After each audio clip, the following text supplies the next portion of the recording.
Европската комисија повторно препорача почеток на преговорите со Македонија. Во годишниот извештај на комисијата стои дека Советот на ЕУ треба сега да отвори преговори со нашата земја за да се поддржи континуираниот реформски моментум, а комисијата би примениле заселен пристап за преговарачките поглавја за судството и темелните права, правдата, слободата и безбедноста во земјата. Еврокомесарот за проширување Јоханес Хан пред Европскиот парламент нагласи дека и Македонија и Албанија покажале значаен напредок во реформските задачи, поставени минатата година од страна на Советот на Европската унија.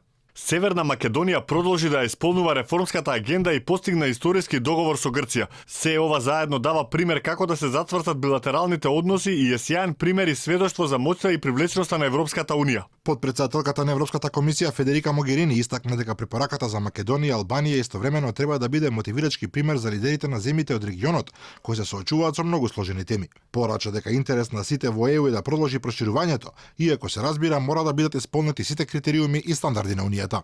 Препораката е резултат на солидните реформи. Тие го исполнија својот дел.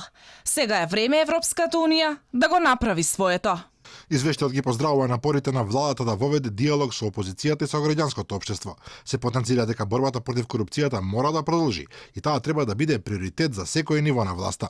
Истовремено Европската комисија бара дополнителен напор од сите судски институции за враќање на довербата на јавноста во судството. Македонија од 2009 година постојано добива препораки, но датумот за почеток се уште го нема. Со оглед на тоа дека Франција, но и Холандија и Данска жестоко се противат на какво било проширување пред Европската унија да се реформира, рече се известно дека и годинава нема да го почнеме отварањето на првите поглави од преговорите.